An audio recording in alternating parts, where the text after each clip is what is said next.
me today for collection inventory with WMS Digby, and let's jump right in. Digby is the user-friendly mobile app that comes free with OCLC's WorldShare Management Services ILS. So you really have to have that ILS to use Digby. It has a handful of functions, which you can see on that screenshot, one of which is inventory. I'm going to talk about my experience using Digby for inventory of a physical book collection with a lot of cataloging inaccuracies at an academic library with a small collection with one librarian and 2 student workers to do it. There is a handout of my step-by-step instructions posted on Sched that you can look over and edit for your use at your institutions. My goal during this talk is to provide the context and reasoning behind my process to help you customize it for your circumstances. Let's talk about the pros and cons of using Digby for inventory versus the inventory check-in mode in WMS circulation.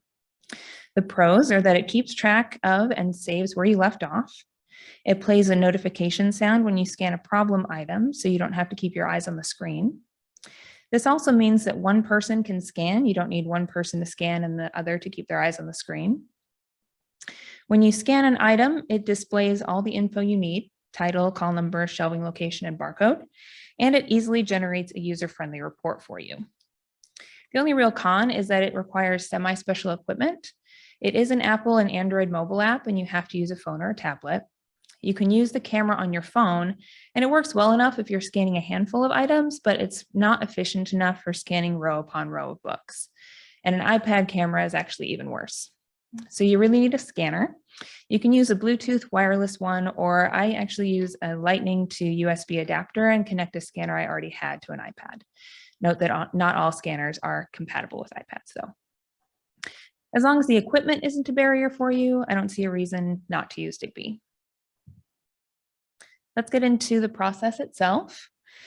I developed it to help me be efficient, minimize errors, and remember all my steps.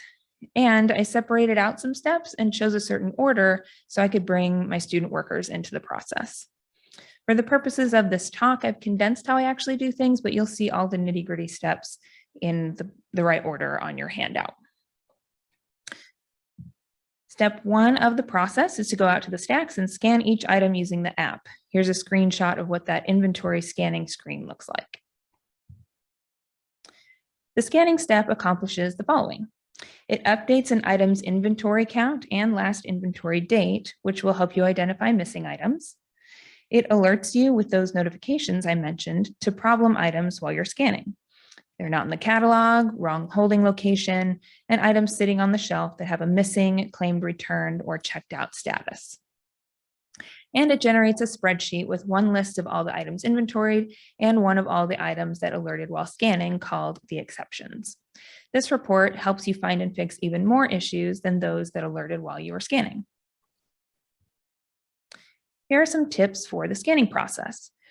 I found it helpful to scan one letter section at a time in a given shelving location.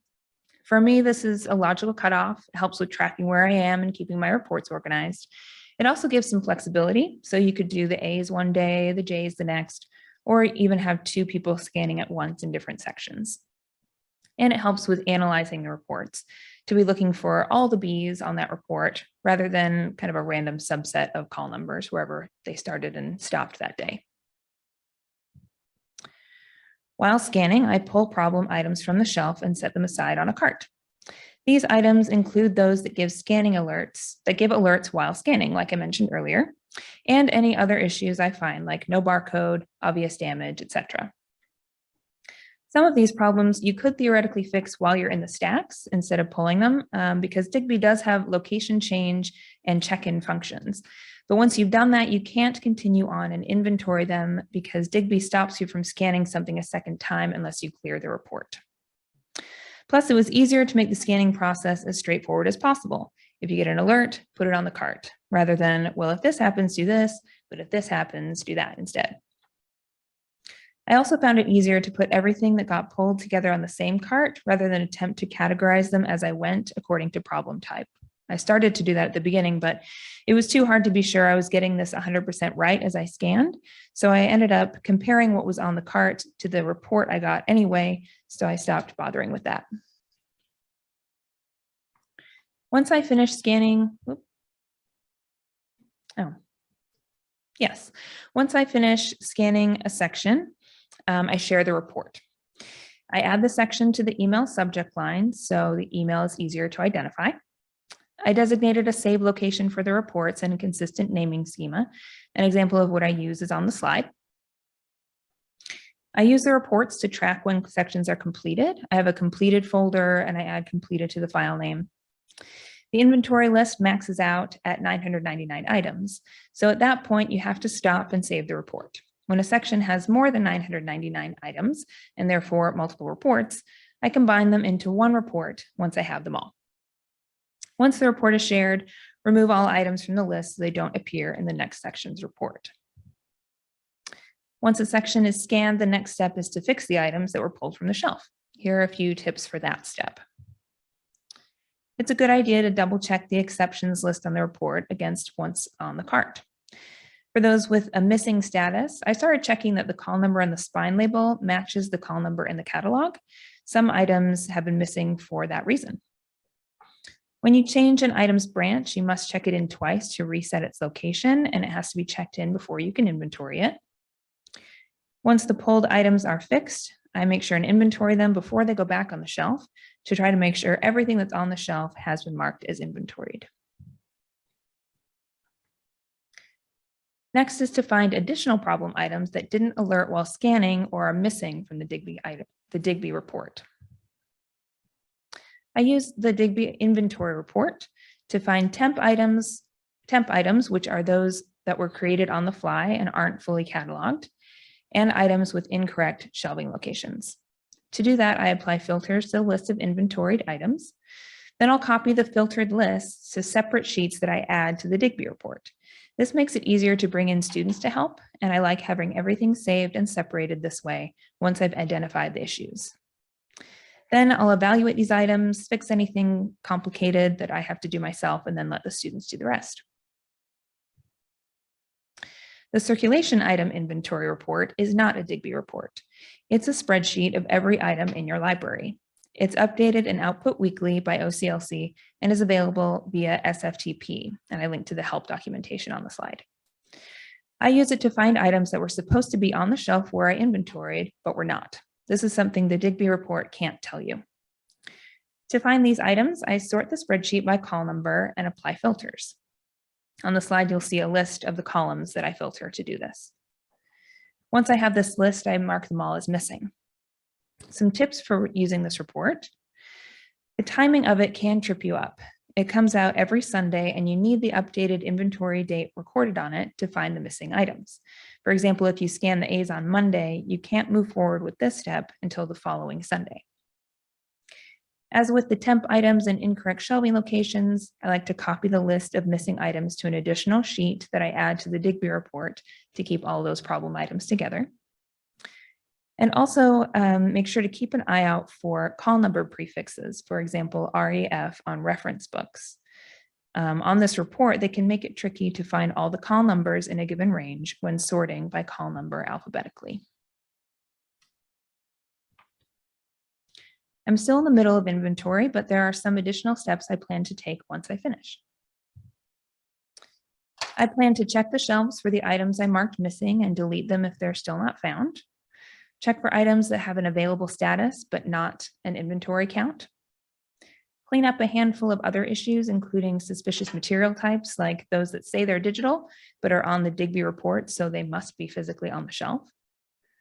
I also saw a recommendation in another presentation on Digby that I linked to here to use the collection evaluation report in WMS Analytics to find holdings in WorldCat for print items that have no LHRs, but I haven't figured this out yet. Some improvements I might make for next time. We'll skip that for the sake of time. And here is my contact info. I'm happy to answer any questions now or anytime in the future. And thanks again for coming.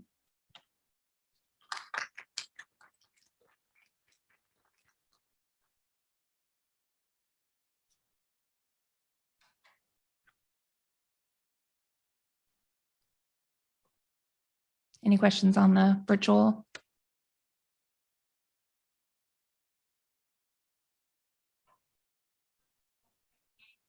Okay. Okay. Yes. So thanks for listening, even if you don't have that ILS. I apologize. Yeah.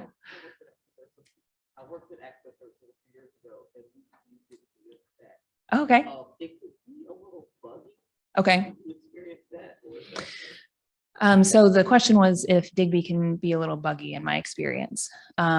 I have not experienced that actually. So maybe they've improved it. Well, also, it's easier to use it with a scanner than we're using it with a phone. Yeah. So it is, when I use it with my phone, I'll be going along a little while and then like the camera will just decide it stopped working. Right. And then I have to kind of like exit out of the app and go back in to get the camera to start scanning again. If you're on your phone, you also have to like turn off make sure the screen stays on, and things like that. So I think it is trickier to use without a scanner. Yeah. Yeah. Did you buy a phone specifically for this project? Or did you use it as your personal device? So I have it loaded on my personal device. So like the very start of the project, we didn't have the iPad set up or anything, or it hadn't come in yet. So I did actually do a little bit with my phone, and it was just my personal device and logged into my WMS account through that. But then we happened to be getting iPads for like multiple purposes. So then I could kind of co-opt one for inventory. And so that is a work device. Yeah.